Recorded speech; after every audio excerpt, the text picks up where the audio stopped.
আচ্ছা, আপনার নাম কি? আমার নাম মোহাম্মদ সুজাল আলী, প্রশাসনিক কর্মকর্তা, খাদিমপুর ইউনিয়ন পরিষদ। সচিব। ও, এখানকার ঘটনাটা কি আপনি কিছুটা তো জানেন, আপনি তো বলতে পারবেন? হ্যাঁ, ঘটনা যে বিষয়টা এখন সবাই যেহেতু সবাই জানে, হ্যাঁ, সবাই অবগত হয়ে গেছে ঘটনা।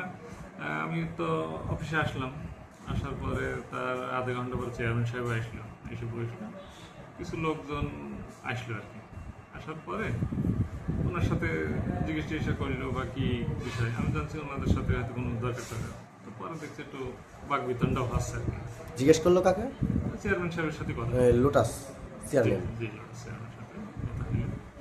কি ঘটনা এখন তর্ক বিতর্ক একটু তো চলছে, তারপরে তো আমি আগেও গেলাম, গিয়ে দেখছি এই বিষয়। আর মূল ঘটনা হলো উনি হাইকোর্টের রায় নিয়ে তো অফিসে বসেছে আর কি, গত কালকেও ছিল সারাদিন, আজকেও এটা এটা কোন দল থেকে আইছে? এটা কি কোনো আওয়ামী লীগ, বিএনপি না জামাত থেকে, না কোনো দল না? এটা কোনো দলীয় ভাবে তো সেভাবে জানিনি, লোকজন সাধারণ লোকজন বা সেভাবে অত সেবা পরিচয় তো জানিনি। মানে সাধারণ লোক হিসাবেও আসতে পারে। সাধারণ লোক আসতে পারে, সেইটাই আর কি।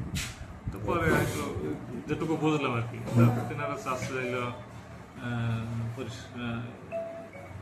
যেহেতু মাঝে গ্যাপ ছিল আর কি, সেইটাই হয়তো ওনাকে জিজ্ঞেস করেছে যে চলে যান বা অফিসে বসা যান নেই, এই নিয়ে সূত্রপাত এইটাই হইল আর কি। এর অতিরিক্ত আর কি, তারপরে তো অনেক লোকজন আসলো বা যেটুকু আর শুনেছেন আর কি। তাছাড়া তার অন্য কিছু না এখানে। না, অন্য তো